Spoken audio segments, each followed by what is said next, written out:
ಶ್ರೀ ಗುರುಭ್ಯೋ ನಮಃ. ಶ್ರೀ ದುರ್ಗಾ ಪರಮೇಶ್ವರಿ ನಮಃ. ಮಮ ನಾಮ ರಾಮಪ್ರಸಾದಃ, ಶೋಧಛಾತ್ರಃ. ಸರ್ವೇಭ್ಯಃ ಸ್ವಾಗತಂ. ಕಟೀಲು ಶ್ರೀ ದುರ್ಗಾ ಪರಮೇಶ್ವರಿ ದೇವಾಲಯಸ್ಯ ಸ್ನಾತಕೋತ್ತರ ಅಧ್ಯಯನ ಕೇಂದ್ರಂ ತಥಾ ಸಂಸ್ಕೃತ ಸಂಶೋಧನಾ ಕೇಂದ್ರಂ ಪದವಿ ಮಹಾವಿದ್ಯಾಲಯಃ ಸಂಸ್ಕೃತ ಶೋಧ ಸಂಸ್ಥಾನ ಶಿರಸಿ एवं ಅಖಿಲ ಕರ್ನಾಟಕ ಸಂಸ್ಕೃತ ಪರಿಷತ್ ಮಂಗಳೂರು ಏತೇಷಾಂ ಸಂಯುಕ್ತಾಶ್ರಯೇಣ ಸಂಸ್ಕೃತ ಸಾಹಿತ್ಯೆ ನೀತಿಶಾಸ್ತ್ರಂ ತಸ್ಯ ಸಾಮಯಿಕ ಪ್ರಸ್ತುತತಾ ಚ ಇತಿ ವಿಷये ರಾಷ್ಟ್ರೀಯ ಸಂಗೋಷ್ಠಿ ಅದ್ಯ अस्माकं महाविद्यालये आयोजिता वर्तते. अस्मिन् कार्यक्रमे अध्यक्षस्थानम् अलङ्करोति संस्कृतशोधसंस्थानं शिरसि अस्य अध्यक्षः डॉक्टर जी.एन. भट्ट महोदयः. कार्यक्रमस्य उद्घाटकः परमपूज्य स्वामी विवेक चैतन्यानंद महोदयः. श्री रामकृष्ण तपोवन मुळदि. दिक्सूचि भाषणार्थम् उपस्थिताः प्रोफेसर के सुब्रह्मण्यन महोदयः. एषः भारतीय पारंपरिक ज्ञान कौशल केंद्र IIT बॉम्बे संस्थायाः प्रभारी प्राध्यापकः अस्ति. आशीर्वचनार्थम् अत्र उपस्थिताः सन्ति कटीलु श्री दुर्गा परमेश्वरी देवालयस्य आनुवंशिक विश्वस्ताः अर्चकाश्च वेदमूर्ति श्री लक्ष्मीनारायण अस्रण्ण महाभागः. कार्यक्रमस्य अतिथिः CA चंद्रशेखर शेट्टी महोदयः, कैप्स फाउंडेशन बेंगळूरु. अखिल कर्नाटक संस्कृत परिषद अध्यक्षः डॉक्टर वेंकटेशयम गिरि महोदयः. श्री दुर्गा परमेश्वरी प्रशासन प्रतिनिधिः श्री बिपिन चंद्र शेट्टी महोदयः तथा च अस्माकं महाविद्यालयस्य प्राचार्यः डॉक्टर विजय वी महोदयः. एतयोः विशिष्टोपस्थितौ कार्यक्रमो अयं सम्पत्स्यते. एतेषाम् उपस्थितौ कार्यक्रमः प्रारभ्यते. कार्यक्रमस्य सफलतार्थं विना विघ्नं परिसमाप्तार्थं च ईश्वर प्रार्थनया सह कार्यक्रमम् आरभामहे. अधुना प्रार्थना क्रियते. श्रीरक्षा भट्ट द्वितीय वाणिज्य विभाग. परिपालय सिद्धिविनायक शरणागत रक्षक गणनायक. परिपालय सिद्धिविनायक शरणागत रक्षक गणनायक. परिपालय वारणवदन सकल दुरितहरण. वारणवदन सकल दुरितहरण. गिरिजनन्दन मूषिकवाहन. सुरवर महिमाकर सुगुणाकर लंबोदर. सिंदूरवर्ण चामराकर्ण शोभित परम पावन चरण. परिपालय सिद्धिविनायक शरणागत रक्षक Gananayak. परिपालय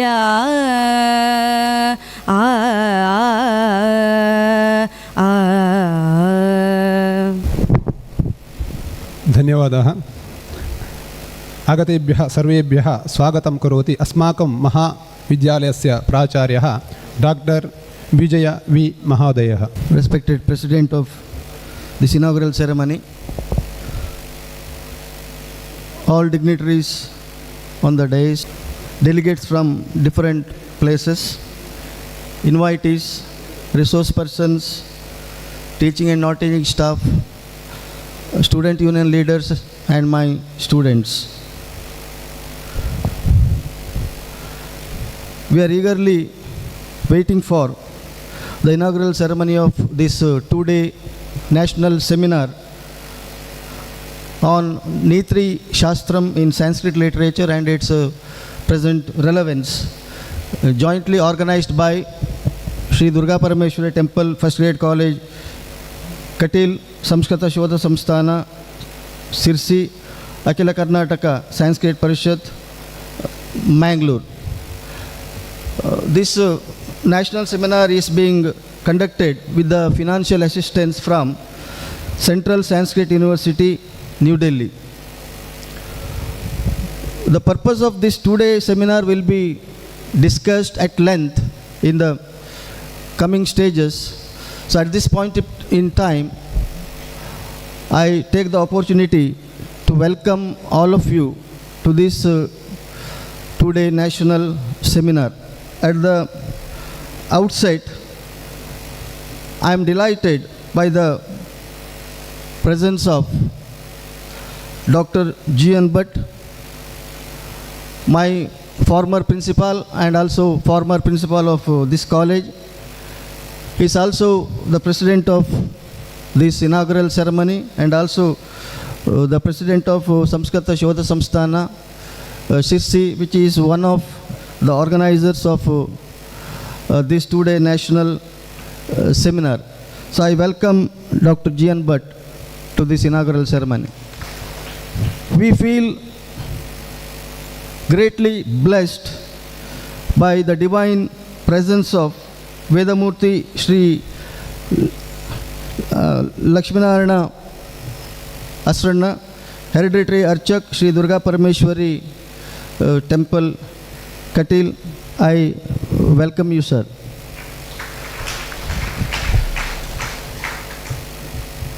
So we also feel greatly blessed by the divine presence of His Highness Swami Viveka Chaitanyananda Sri Ramakrishna Tapovana, Podali.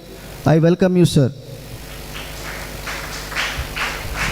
So we are greatly honored by the presence of Professor K. Ramasubramanian, Professor in charge, Center for Traditional Indian Knowledge and Skills, IIT Bombay. We are also proud to have the presence of our proud alumnus and founder of CAPS Foundation, Bangalore, Mr. C.A. Chandrasekhar Shetty. So I welcome Mr. C.A. Chandrasekhar Shetty. I welcome Mr. Venkatesh Giri, President of Akhila Karnataka Sanskrit Parishad, Mangalore. I welcome you, sir. And I welcome all the resource persons of ensuing academic sessions. I welcome delegates from different places, invitees, media persons, and all teaching and non-teaching staff, and student leaders and students of this college.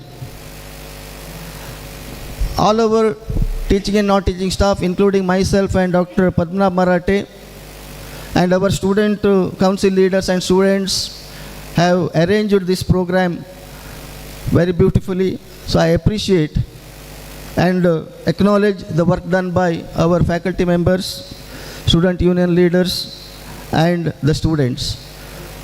So I welcome media persons and everybody present here.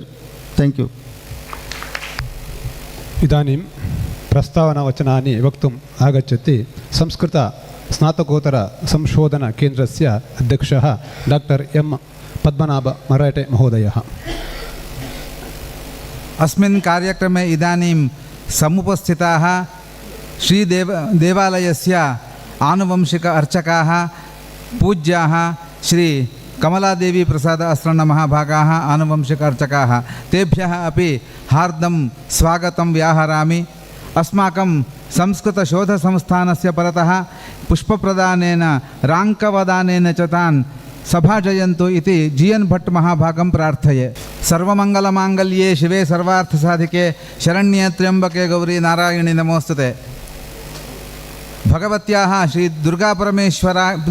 दुर्गापरमेश्वर्याः चरणयुगले प्रणामान् समर्प्य अस्माकं महाविद्यालयस्य श्री दुर्गा संस्कृत स्नातकोत्तर अध्ययनं तथा संशोधनकेन्द्रं श्री दुर्गापरमेश्वरी पदवी महाविद्यालयः श्री संस्कृत शोधसंस्थानं संशोधनं शिरसि एवञ्च अखिल कर्नाटक संस्कृत परिषदः एतेषां संयोगेन अद्य भारती संस्कृतसाहित्ये नीतिशास्त्रं तस्य सामयिकप्रस्तुतता च इति विषये द्विदिनात्मक या गोष्ठी इतः आरभ्यते तस्याः विषये कानिचन उपक्रमवाक्यानि उक्त्वा वक्तुम् अहमत्र भवामि। अस्माकं महाविद्यालयः 1919 वर्षे 1996 मध्ये अस्माकं महाविद्यालयः प्रारम्भः अभवत्। विशेषतः ग्रामीणप्रदेशजनानां उन्नताध्ययनं भवतु इति कारणतः तस्य कार्यक्रमस्य आरम्भः अभवत्। क्षम्यतां 1988 महाविद्यालयस्य स्थापनं। तदनन्तरं 1992 मध्ये अस्य महाविद्यालयस्य संस्कृतस्नातकोत्तरकेन्द्रम् आरब्धम्।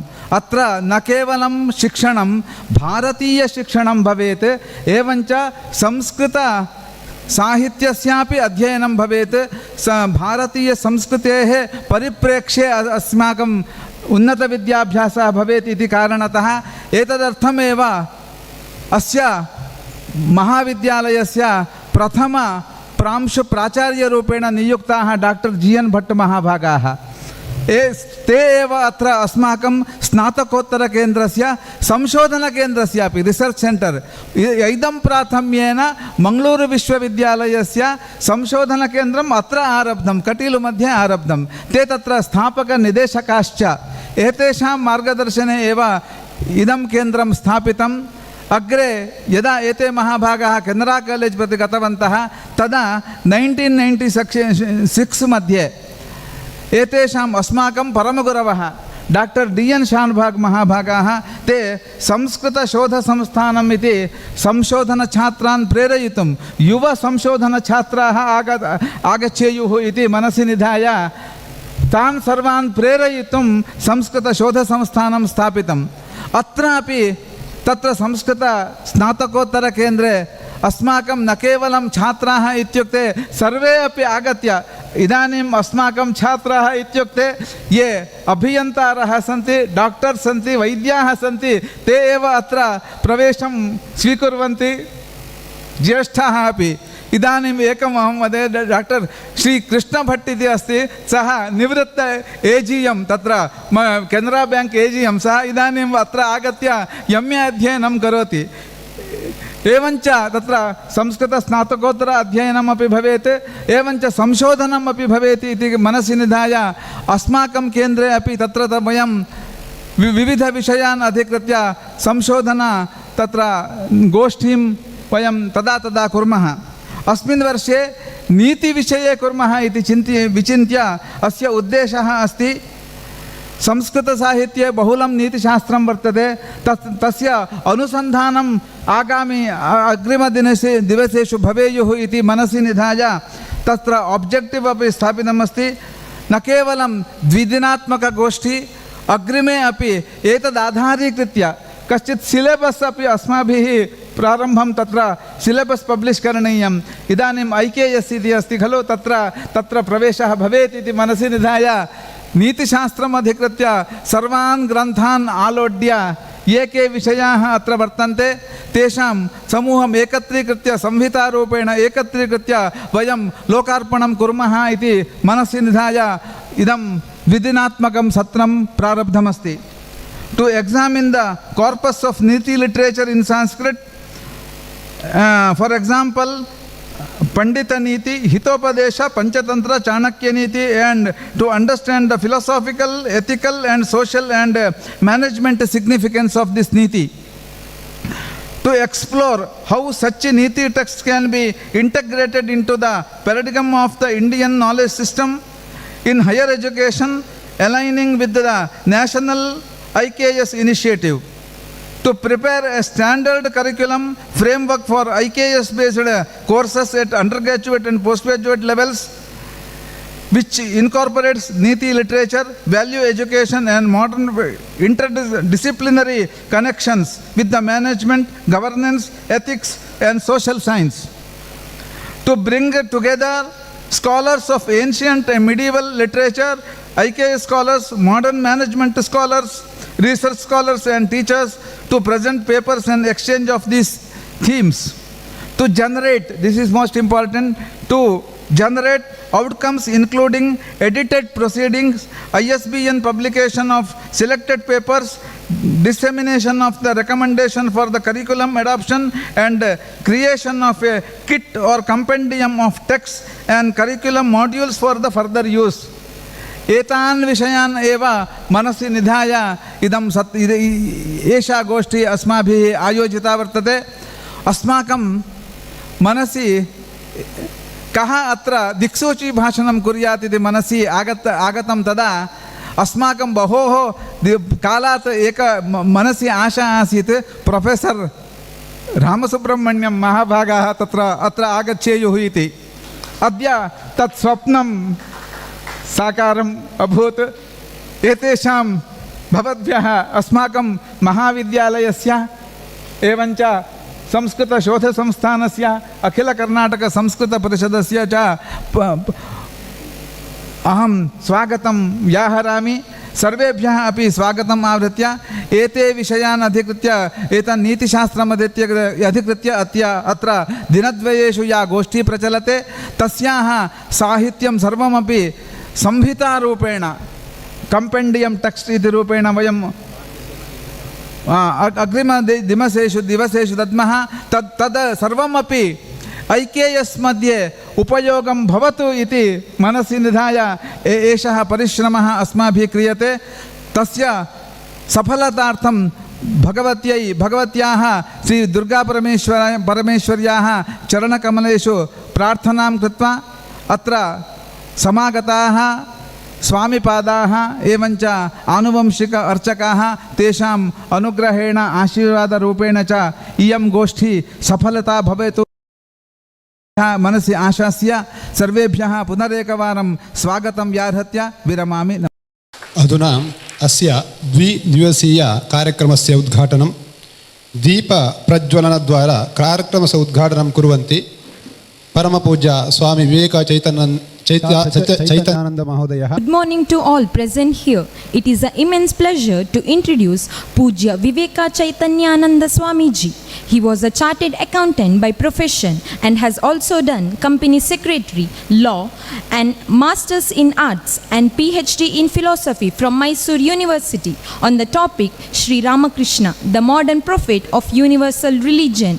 He was practicing at Bangalore, where he established a reputed firm and have been greatly influenced by the ideals of Sri Ramakrishna, Holy Mother Sharada Devi and Swami Vivekananda. Finally, when his master ordered him to take up this mission, he surrendered to his wishes and has dedicated himself completely for the holy cause. He has renounced his worldly ties quite some time back and leading the institution and serving the people under the guidance and direction of his Gurudev, Sri Ramakrishna. These details are shared not merely to present his achievements, but to instill confidence that every form of support extended to the institution has reached worthy hands and is utilized sincerely and responsible for the noble causes it meant to serve.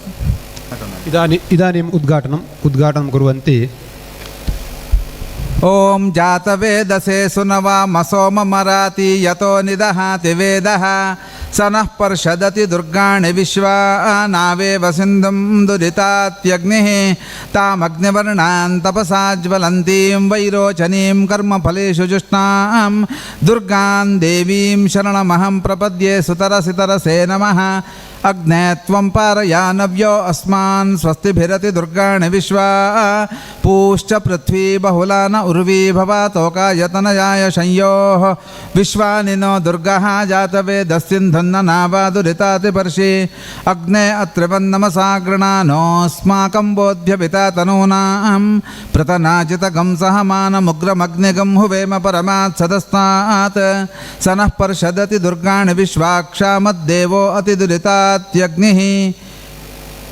उद्दीप्य स्वजातवेदोपघ्नं निरृतिं मम पशुगुंष्टमह्यमावह जीवनं च दिशो दश.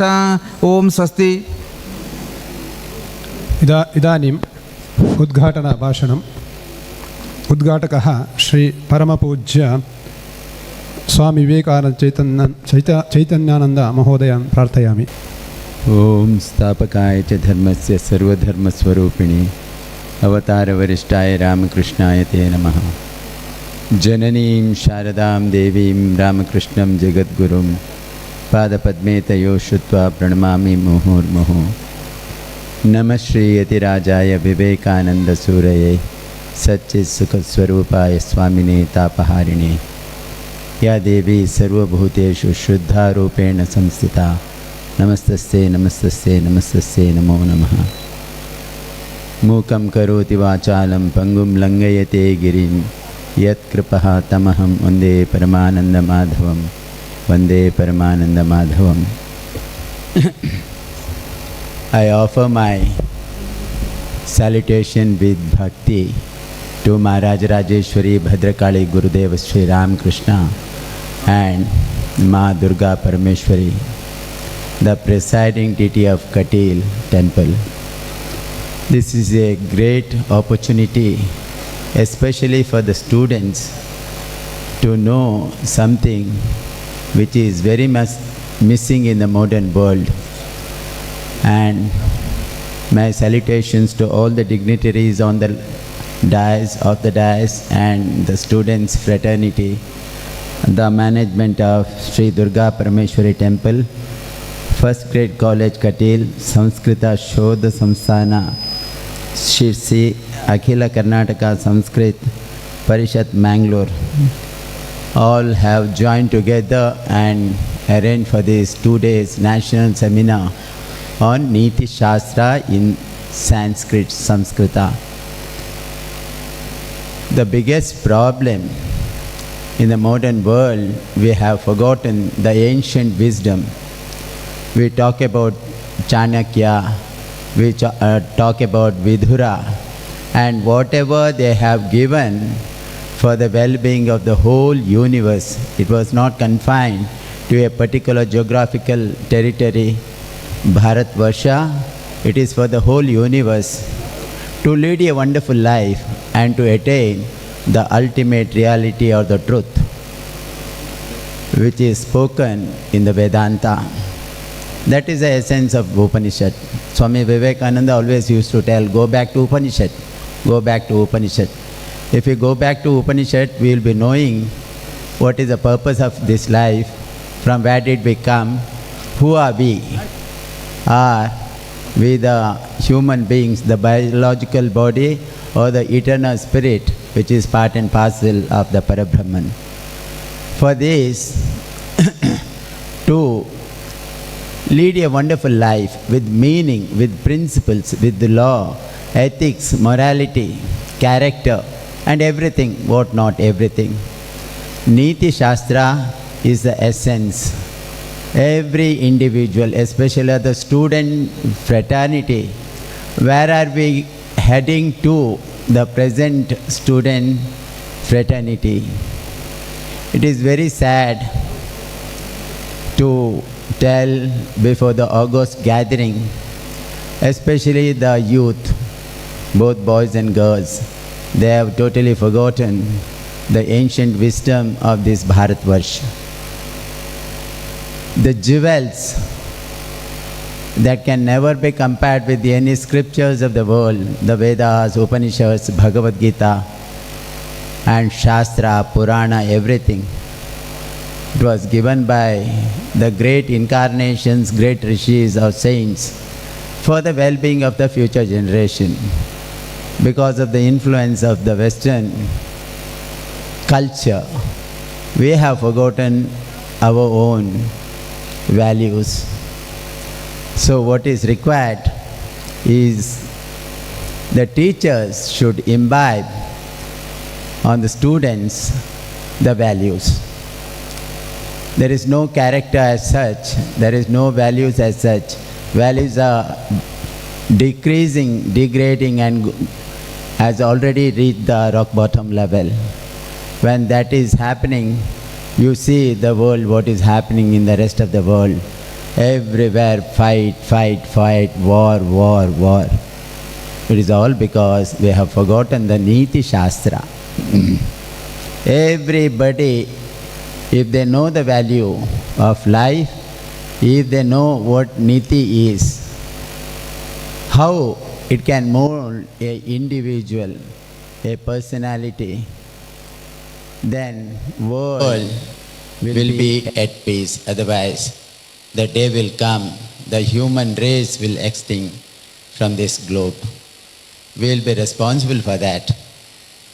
We talk a lot of things that this great Bharatvarsh is going to be the world leader, world guru. Of course, it might become the world guru, Vishwa Guru, in terms of economic development, technological development, science, and everything.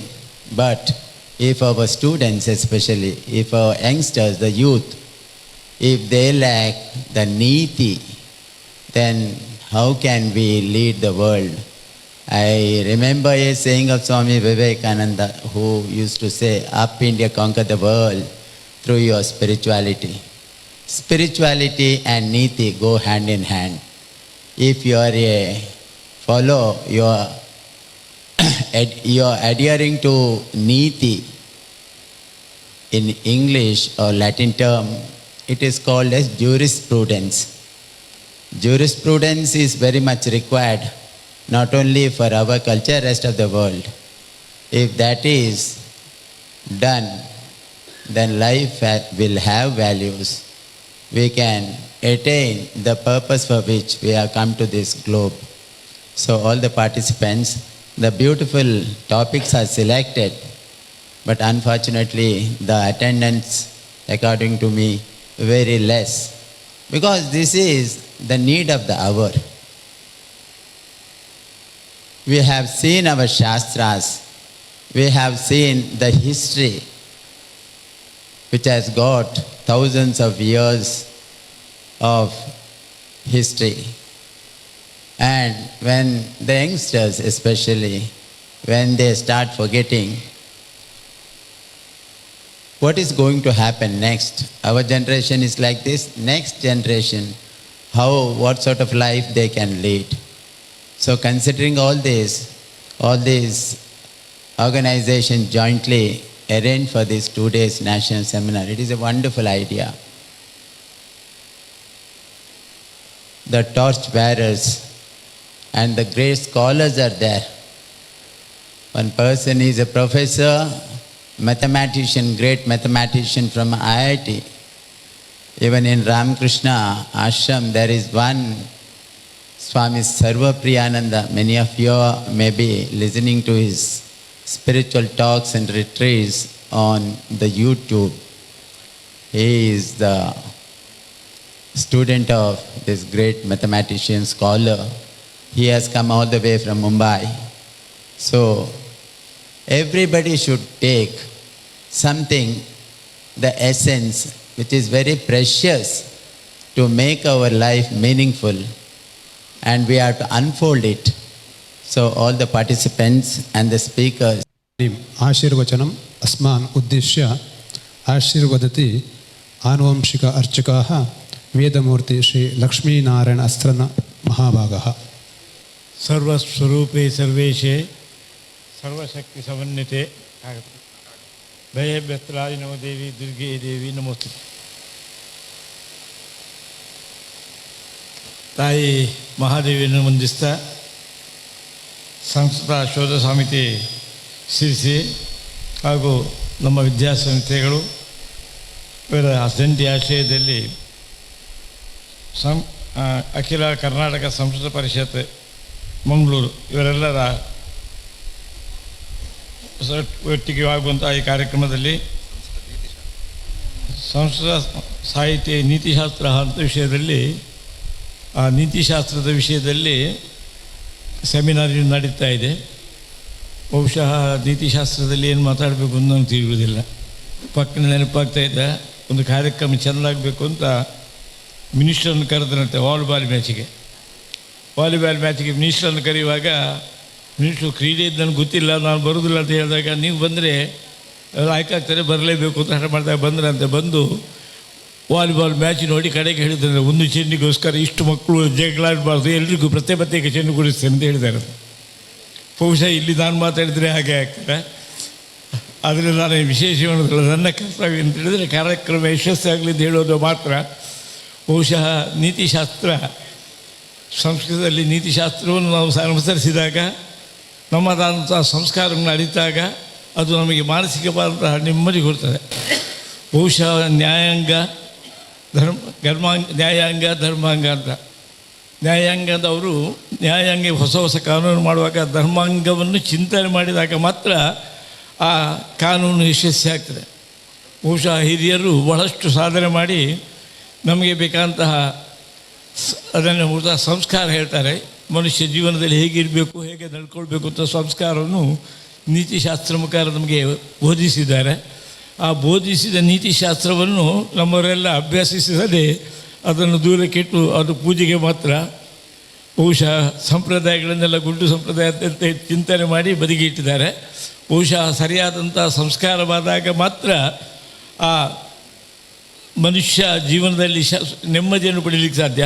ಅಂತ ನೆಮ್ಮದಿ ಸಿಗಲಿಕ್ಕಿರುವಂತಹ ಹೊಸ ಕಾನೂನುಗಳು ನಮ್ಮ ನೀತಿಶಾಸ್ತ್ರಕ್ಕೆ ಹೆಚ್ಚಾಗಿ ವಿರೋಧವಾಗಿಯೇ ಬರುವುದರಿಂದ ಇದನ್ನು ಅಭ್ಯಸಿಸಿದಾಗ ಅವುಗಳಿಗೂ ಆಲೋಚನೆ ಮಾಡ್ಬೋದು, ಚಿಂತನೆ ಮಾಡ್ಬೋದು.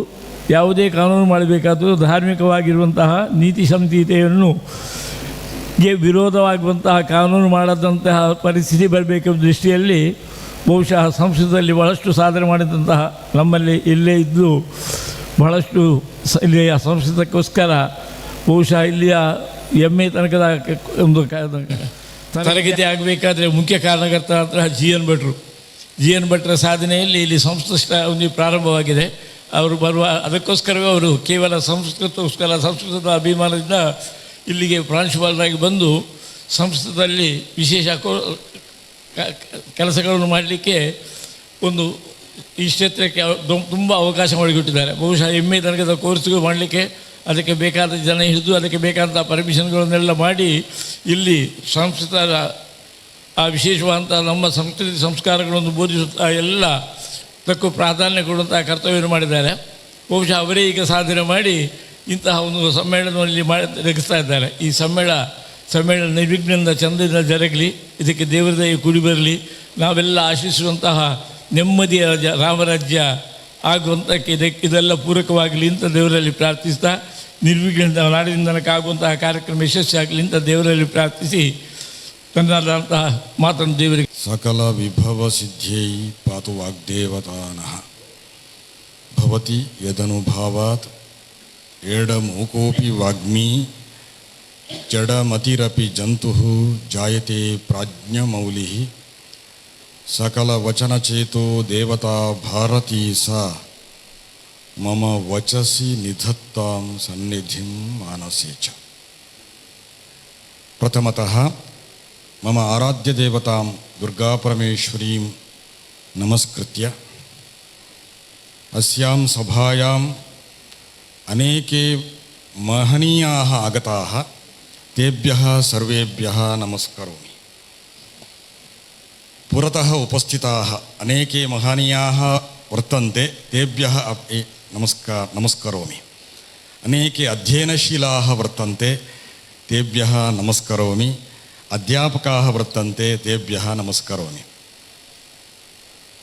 ಇತಃ ಪರಂ ಕನ್ನಡ ಭಾಷಾಯಾಂ ಅಹಂ ವಕ್ತುಕಾಮೋಸ್ಮಿ. ಕಿಮರ್ಥಂ ಚೇತ್ ಸರ್ವೇಷಾಂ ಅವಗಂತುಂ ಶಕ್ಯತೆ ಇತಿ ಧಿ. ಸಂಸ್ಕೃತ ಭಾಷೆಯ ಬಗ್ಗೆ ಅತ್ಯಂತ ಹೆಮ್ಮೆಯಿಂದ, ಅದು ದೊಡ್ಡ ಭಾಷೆ ಅಂತ ನಮಗೆ ಅನುಭವದಿಂದ ಹೇಳ್ಬೋದು. ನೋಡಿ, ತುಳು ನಮ್ಮ ಮಾತೃಭಾಷೆ, ಕನ್ನಡ ನಮ್ಮ ರಾಜ್ಯ ಭಾಷೆ, ಹಿಂದಿ ಒಪ್ಪುವುದಿಲ್ಲ, ಆದರೆ ಹಿಂದಿ ನಮ್ಮ ಭಾರತದ ದೇಶದ ಭಾಷೆ. ಸಂಸ್ಕೃತ ನಮ್ಮ ಇಂಗ್ಲೀಷ್ ಅಂತಾರಾಷ್ಟ್ರೀಯ ಭಾಷೆ. ಸಂಸ್ಕೃತ ಏನು ಅಂತ ಕೇಳ್ಬೋದು ಎಲ್ಲರೂ. ಸಂಸ್ಕೃತ ಅಂತರ್ಲೋಕೀಯ ಭಾಷೆ.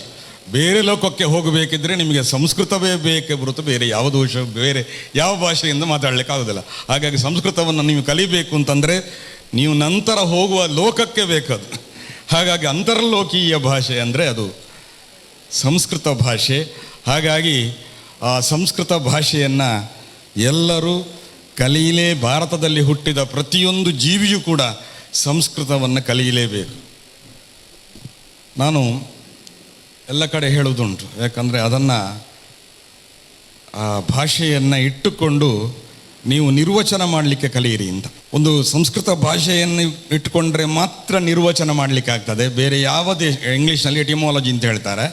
ನಿರ್ವಚನ ಮಾಡಬೇಕಿದ್ರೆ ಸಂಸ್ಕೃತ ಬೇಕು.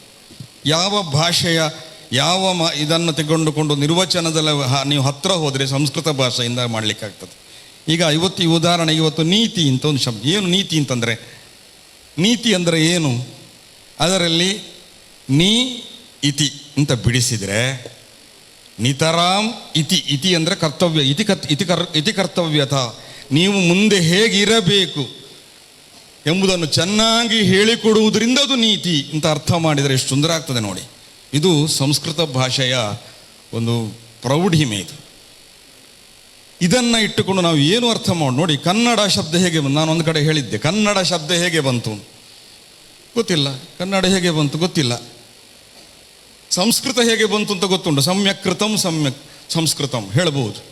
ಚೆನ್ನಾಗಿ ಮಾಡಲ್ಪಟ್ಟದ್ದು ಭಾಷೆ, ಚೆನ್ನಾಗಿ ಮಾಡಲ್ಪಟ್ಟ ದೇವತೆಗಳಿಂದ, ದೇವರಿಂದ. ದೇವೀಂ ವಾಚಮಜನಯಂತ ದೇವಾ, ದೇವತೆಗಳು ಮಾಡಿದ್ರಿಂದ ಸಮ್ಯಕೃತಂ. ಕನ್ನಡ ಹೇಗೆ ಬಂತು? ಸಂಸ್ಕೃತವನ್ನು ಇಟ್ಟುಕೊಂಡ್ರೆ ಮಾತ್ರ ಅರ್ಥ ಮಾಡಲಿಕ್ಕಾಗ್ತದೆ, ಬೇರೆ ಯಾವ ಇದರಿಂದ ನಮ್ಗೆ ಅರ್ಥ ಮಾಡಲಿಕ್ಕಾಗ್ತದೆ. ಹೇಗೆ ಅಂದರೆ, ಕಣಿ ದೀಪ್ತವು ಅಂತ ಧಾತು. ಕಣಿ ಅಂದರೆ ತೋರಿಸಿಕೊಡುವಂಥದ್ದು.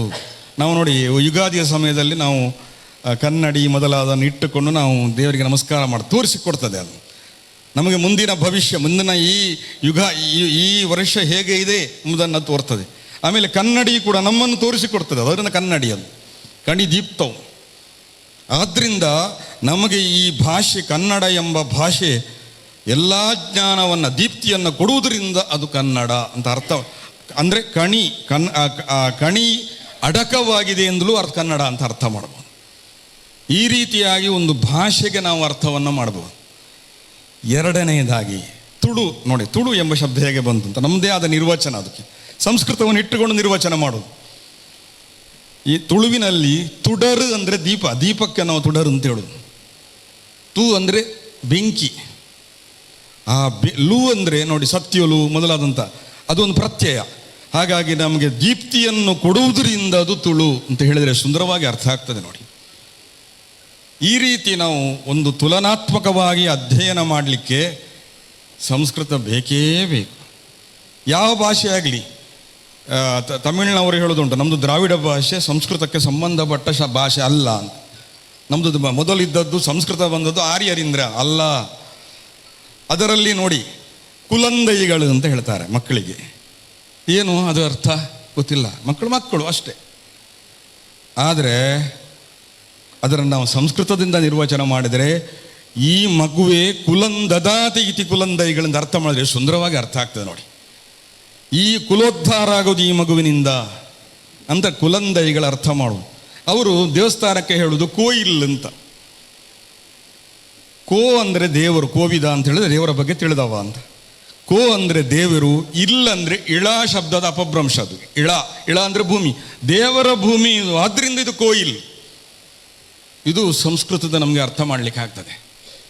ಈ ಇಂಗ್ಲೀಷಿಗೂ ನೋಡಿ, ಅವರಿಗೆ ಐ ಅಂತ ಕಣ್ಣಿಗೆ ಐ ಅಂತ ಹೇಳ್ತಾರೆ. ಐ ಅಂದರೆ ಯಾಕೆ ಗೊತ್ತಿಲ್ಲ, ಐ ಅಂದರೆ ಐ. ಸಂಸ್ಕೃತದಲ್ಲೇ ಹಾಗಲ್ಲ. ಚಕ್ಷು ಯಾಕೆ ಬಂತು, ನೇತ್ರ ಯಾಕೆ ಬಂತು, ನಯನ ಯಾಕೆ ಬಂತು, ಎಲ್ಲವನ್ನೂ ಅರ್ಥ ಮಾಡಲಿಕ್ಕಾಗ್ತದೆ. ನಯನ ಅಂದರೆ ಒಂದು ಕಡೆಯಿಂದ ಒಂದು ಕಡೆ ಕರ್ಕೊಂಡು ಹೋಗ್ತದೆ. ನೇತ್ರ ಅಂದರೆ ನಿತರಾಂತರಾಯತೆ, ನಾವು ಬೀಳದಾಗೆ ನಮ್ಮನ್ನು ರಕ್ಷಿಸ್ತದೆ, ಅದರಿಂದ ನೇತ್ರ. ಚಕ್ಷು ಯಾದರೆ ಚಕ್ಷುಂ ವ್ಯಕ್ತಾಯಂ ವಾಚಿ, ಕಣ್ಣಿನಿಂದ ಮಾತಾಡ್ಬೋದು. ನಾವು ಕಣ್ಣಿನಿಂದ ಮಾತನಾಡಬಹುದು ಹೇಗೆ ಅಂತ ನಮಗೆ ಈಗಿನ ವಿದ್ಯಾರ್ಥಿಗಳಲ್ಲಿ ಕಾಣಬಹುದು, ಹೇಗೆ ಕಣ್ಣು ಮಾತಾಡ್ತದೆ ಅಂತ. ವಿದ್ಯಾರ್ಥಿಗಳು ಪರಸ್ಪರ ಮಾತಾಡಿಕೊಳ್ತಾರೆ. ಚಕ್ಷುಂ ವ್ಯಕ್ತಾಯಂ ವಾಚಿ ಗೊತ್ತುಂಟು, ಆದರೆ ಐ ಅಂದರೆ ಹೇಳಲಿಕ್ಕೆ ಇಂಗ್ಲೀಷ್ನವರಿಗೆ ಗೊತ್ತಿಲ್ಲ. ಅದನ್ನು ನಾವು ಸಂಸ್ಕೃತದಿಂದ ಹೇಳಬಹುದು. ಅಯನಂ ಅಂದರೆ ನಮ್ಮನ್ನು ಕರ್ಕೊಂಡು ಹೋಗ್ತದೆ ಅದು. ಆದ್ದರಿಂದ ಐ ಅಂತ ಹೇಳಿದರೆ ಸುಂದರವಾಗಿ ಅರ್ಥ ಆಗ್ತದೆ. ಈ ರೀತಿ ತುಲನಾತ್ಮಕವಾದ ಅಧ್ಯಯನದಿಂದ ಅಧ್ಯಯನವನ್ನು ಮಾಡಲಿಕ್ಕೆ ಸಂಸ್ಕೃತದ ನಿರ್ವಚನವನ್ನು ನಾವು ಇಟ್ಟುಕೊಂಡ್ರೆ ಎಷ್ಟು ಸುಂದರವಾಗಿ ಅರ್ಥ ಮಾಡ್ಬೋದು. ಇದನ್ನು ಪ್ರತಿಯೊಬ್ಬರೂ ಅರ್ಥ ಮಾಡಿಕೊಳ್ಬೇಕು. ಸಂಸ್ಕೃತ ಇಲ್ಲದಿದ್ದರೆ ಈ ಪ್ರಪಂಚ ಇಲ್ಲ. ಯಾವ ಭಾಷೆಗಾದರೂ ಕೂಡ ನಾವು ಎಷ್ಟು ಹೇಳ್ಬೋದು ಅದರ ಬಗ್ಗೆ. ಒಂದು ಪ್ರೌಢ ಎಂಬ ಶಬ್ದವೇ ಪ್ರೌಢ ಆಯಿತು, ಆಮೇಲೆ ಧಾತು ಎಂಬ ಶಬ್ದವೇ ಡಾಟ್ ಆಯಿತು. ಈ ರೀತಿ ಅನೇಕ ನಾವು ತುಲನಾತ್ಮಕ ನೋಡ್ತಾ ಹೋದರೆ ಅದರ ಗಹನಾಗತಿ ನಮಗೆ ಅರ್ಥ ಆಗ್ತದೆ. ಇದನ್ನು ಅರ್ಥ ಮಾಡಿಕೊಂಡು ಸಂಸ್ಕೃತವನ್ನು ಎಲ್ಲರೂ ಕಲೀಲೇಬೇಕು. ಸಂಸ್ಕೃತ ಎಂಬುದು ಕೇವಲ ಒಂದು ವರ್ಗದ, ಒಂದು ವರ್ಣದ ಭಾಷೆಯಲ್ಲ, ಅದು ಭಾರತದ ಭಾಷೆ. ಭಾರತದ ಎಲ್ಲ ಶಾಸ್ತ್ರಗಳಾಗಲಿ ಪುರಾಣಗಳಾಗಲಿ ಎಲ್ಲವೂ ನಾನೊಂದು ಕಡೆ ಹೇಳಿದ್ದುಂಟು, ಮುಸಲ್ಮಾನರಾಗಲಿ ಅಥವಾ ಇಂಗ್ಲೀಷ್ನವರಾಗಲಿ ಎಲ್ಲರೂ ಕೂಡ ಸಂಸ್ಕೃತ, ನಮ್ಮ ಕ್ರಿಶ್ಚಿಯನರಾಗಲಿ ಎಲ್ಲರೂ ಮುಸಲ್ಮಾನರ ಬಗ್ಗೆ ಹೇಳುವಾಗ ಅವರು ಅಲ್ಲಾಹು ಅಕ್ಬರ್ ಹೇ ಅಂತ ಹೇಳಿದರು. ಅಕ್ಬರ್ ಅಂದರೆ ದೊಡ್ಡ ಶ್ರೇಷ್ಠ. ನಾವು ಹೇಳೋದು ಅದನ್ನೇ ಅಂತ ಇದರಲ್ಲಿ ಯಾವುದರಲ್ಲಿ ಉಪನಿಷತ್ತಿನಲ್ಲಿ ಅಕ್ಷರಂ ಪರಮಂ ಬ್ರಹ್ಮ. ಅಕ್ಷರ ಶಬ್ದವೇ ಅಕ್ಬರ್ ಆದದ್ದು ಅವ್ರಿಗೆ ಗೊತ್ತಿಲ್ಲ. ಅಕ್ಷರ ಶಬ್ದವೇ ಅಕ್ಬರ್ ಆದದ್ದು ಅಂತ ಅವ್ರಿಗೆ ಗೊತ್ತಿಲ್ಲ. ನಮ್ಮ ಪುರಾಣ ಶಬ್ದವೇ ಅವರಿಗೆ ಖುರಾನ್ ಆದದ್ದು ಗೊತ್ತಿಲ್ಲ. ನಮ್ಮ ಪುರಾಣಗಳೇ ಅದು ಖುರಾನ್ ಆದದ್ದು ಅಂತ ಗೊತ್ತಿಲ್ಲ.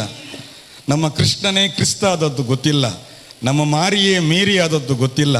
ನಮ್ಮ ಅರ್ಚನೆ ಮಾಡುವ ಸ್ಥಳವೇ ಅವರು ಚರ್ಚ್ ಅಂತ ಹೇಳೋದು, ನಾವು ಅರ್ಚ ಅಂತ ಹೇಳೋದು. ಈ ರೀತಿಯಾಗಿ ಅನೇಕ ವಿಚಾರಗಳನ್ನು ನಾವು ವಿಮರ್ಶಿಸ್ತಾ ಹೋದರೆ ಒಂದು ಕಾಲದಲ್ಲಿ ಸಂಸ್ಕೃತ ವಾಂಗ್ಮಯ ಇಡೀ ಪ್ರಪಂಚದಲ್ಲಿ ರಾರಾಜಿಸುತ್ತಾ ಇತ್ತು ಹೇಳಿದುದನ್ನು ನಾವು ಹೇಳ್ಬೋದು. ಇಂತಹ ಉತ್ತಮ ಒಂದು ವಿಶಿಷ್ಟವಾದಂತಹ ಈ ಕಾರ್ಯಕ್ರಮ ನಮ್ಮ GN ಭಟ್ರು ಇಲ್ಲಿ ಪ್ರಾರಂಭ ಮಾಡಿದ್ದು ಸಂಸ್ಕೃತವನ್ನು ಅಧ್ಯಯನಕ್ಕೆ ಮುಂದುವರಿತಾ ಹೋಯಿತು. ಇವತ್ತಿಗೂ ಅಳಿಯದೆ ಉಳಿದೆ. ಇನ್ನು ಮುಂದೆಯೂ ಎಲ್ಲರಿಗದು ನೀತಿಯಾಗಲಿ ಅಂತ ಹೇಳ್ತಾ ನನಗೆ ಅವಕಾಶ ಕೊಟ್ಟದ್ದಕ್ಕಾಗಿ ಎಲ್ಲರಿಗೂ ಧನ್ಯವಾದವನ್ನು ಹೇಳ್ತಾ ನಾನು ಮಾತನ್ನು ಮುಗಿಸ್ತೇನೆ. ಶುಭವಾಗಲಿ. ವಂದನಾನಿ ಮಹಾಭಾಗಃ. ಇದಾನಿಂ ದಿಕ್ಸೂಚಿ ಭಾಷಣಂ ಕರೋತಿ ರಾಮಸುಬ್ರಹ್ಮಣ್ಯಂ ಮಹೋದಯ. ಭಾಷಣಾತ್ ಪೂರ್ವಂ ಏತೇಷಂ ಪರಿಚಯಂ ಕರೋತಿ ವಾಣಿಜ್ಯಶಾಸ್ತ್ರ ಪ್ರಾಧ್ಯಾಪಿಕಾ ಕುಮಾರಿ Harinakshi.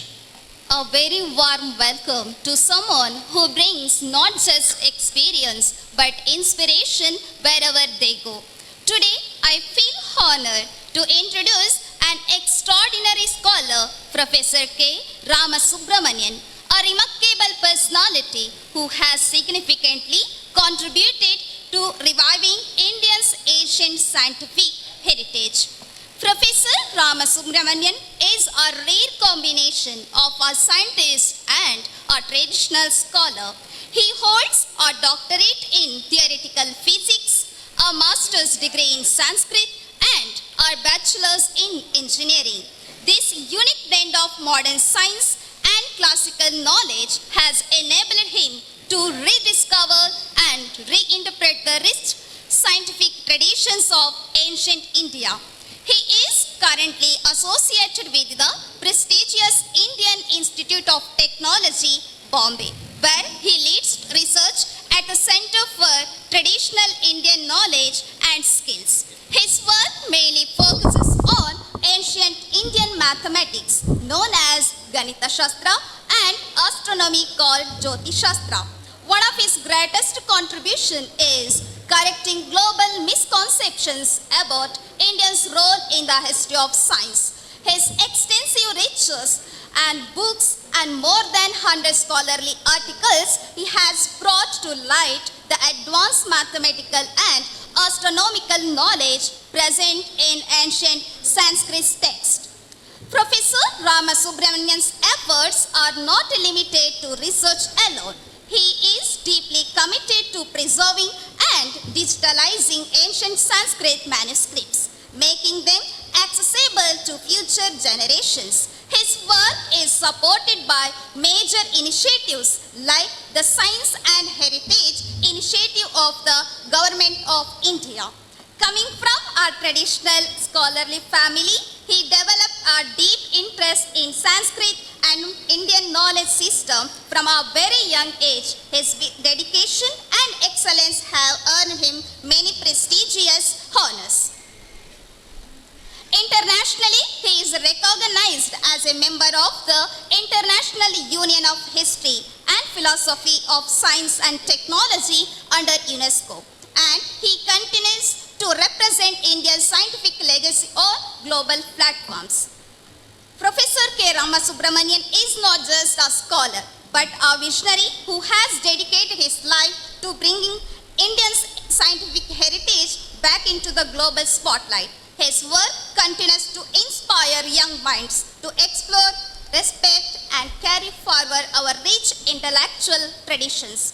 With your presence, this program becomes even more meaningful. Thank you for being here with us. On behalf of everyone present here, I warmly welcome you, sir. Thank you.